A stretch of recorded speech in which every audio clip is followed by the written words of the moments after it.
What's good, people? This your boy Cincy, aka Mr. Good Vibes, and welcome back to my YouTube channel.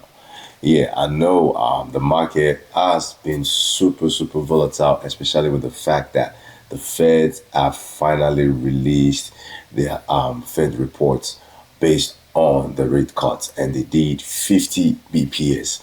Apparently, the market was expecting them to do 25, but the 50 BPS was one that was not already accounted for. So that's why we saw the huge surge in the market. But nevertheless, though, August and September has been crazy, man. It's I'm telling you, man, for me it's been quite an experience.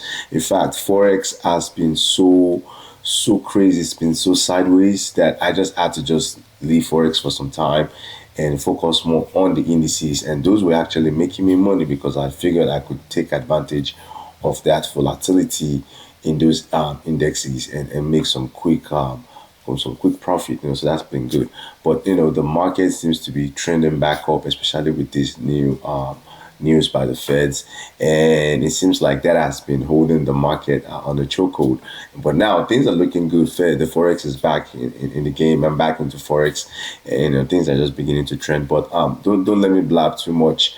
Let me quickly just show you guys on the chart what I saw, and also you guys remember the last time I came up on my YouTube, I spoke about what I thought was going to happen before the Fed's rate cut, and I said, if the Feds do 50 BPS, that there was a big chance that the market was going to surge upwards based on what I was seeing on my chart. So let's go back on the chart and just take a look again and just do a quick review of what we were looking at. So on the chart right now, let's switch back to the NAS 100. So the NAS 100 is the index that pretty much shows me the top tech companies in the US, and it shows me how they're performing and pretty much the performance of these companies. And you can see the last time when I spoke, I talked to you guys about how I was seeing a buy sign, a buy signal on that index, and that we saw the price also go above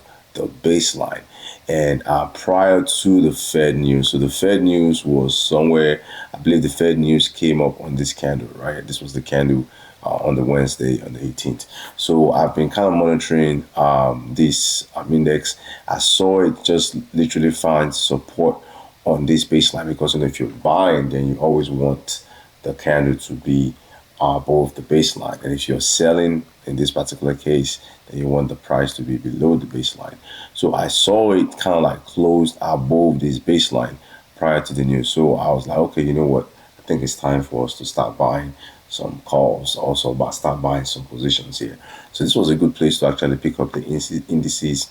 And you can see on that day, the market pretty much just surged all the way to my first resistance, blasted through the first resistance, and now kind of like find another resistance at this second resistance right here. So you can see it kind of pulled back a little bit, and this is the current futures.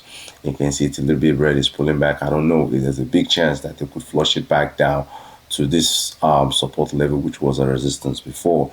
And I'm also looking at the fact that if this trend continues to hold, then there's a chance that we could also maybe go back and test this resistance up here. So this should be fun. So for those of you who have those tech stocks like the Teslas, the Nvidias, the Apples, Microsoft, this could be a good time to actually be in those stocks again. Again, this is what I'll be doing. I'm definitely going to be looking to buy more of those stocks as we surge upwards. But obviously, hopefully nothing breaks in the chart. But if you also look below the chart, which is my secondary indicators, I want to also make sure that those are also saying the same thing. So if I was to expand the secondary indicators, you can see, for those of you who have been following me by now, the first one is you can see is my zero line. So this is the zero line, and this is my signal line. So whenever the signal line is above the zero line, and that is the buy signal, and whenever the signal line is below the zero line, and that is a sell signal. So you can see in this particular case, we were seeing the signal line above the zero line. So that's a sell. So that's a buy signal. So that's good.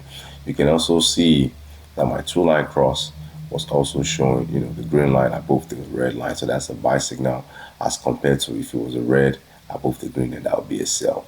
So that's good. I'm also looking at this my indicator where I'm seeing these green bars color are changing. It's more, when it's a sell, it's more of a red color. But once it starts to change to green, then that's more of a buy color. So again, this is also more evidence that I figured that there's a chance that the market could receive whatever the Feds had to say nicely, or and this is which is why we saw that surge up in the market. So this was really really good to see, and this is how we use fundamentals to kind of like align with technicals. But don't forget, fundamentals is always going to be bigger than your technical. So let's look at other markets. The Dow currently, you can see it's trading above its previous high, and you can see now it's broken that same high in the futures and it's trading above that resistance. So the Dow is looking pretty good. You can see all the indicators below are also looking very very good. So you can see the trend is very very strong. Remember, the trend is your friend. Do not pretend and try to do something against it. So just continue to follow the trend, and always make sure that you're flexible. Make sure that you diversify, because that was something that like I said, really really helped me. So look at the DAX, which is the German 30. You can see the trend is also looking pretty good. Found resistance right here, and the futures is currently pulling back. As a matter of fact, I think this might be a good place to maybe kind of like buy some DAX at this pullback right here, because it's close to the baseline. I like to buy close to the baseline because all the buy indicators below on the secondary indicators are still in line with what I think it should be. So again, this is pretty much how you can just use technical indicators to kind of like predict what you think the news could actually be saying. Again, I've used this for earnings, and I'll show you guys another video on how to use this for earnings. And also, by the way, I also want to start switching a little bit to options. Again, this is the beauty of my algorithm. Like I said, it's very very very very very flexible. I use it to trade forex, I use it to trade stocks, I use it to trade oil, I use it to trade gold, I use it to trade you name it, Bitcoin, cryptocurrency, a lot of things. So I also want to start using it to trade options, and I'm going to be showing you guys how you can actually use this algorithm to kind of like pick, your strikes, and pick when it's a good time to actually get into a stock and buy those options and see how we can actually make money. Again, stay safe out there. The market is still very, very volatile, and like I said, this markets like this is what actually sharpens you as a trader, because if you can trade environments like this, like I said, you can trade any environment, man, because these are the toughest of the environments. In fact, almost every trader that I've spoken to have complained about August and September. So keep your head up and just keep going. Perseverance is key. Even when things are going bad, do not stop trading. One of my students, I told him, what happened? Why are you not taking these trades? He said because he's scared, because he has been losing because of the sideways in the market. I said, no, don't worry about that. Just keep trading, man, because you don't know, the next big trade could just be the next one. But sometimes the market will try to frustrate you and take you out of the game. And that's exactly what they're trying to do. Again, don't let me blab too much. This is your boy Cincy, aka Mr. Good Vibes. And let's make some more money together, even if it's just a little.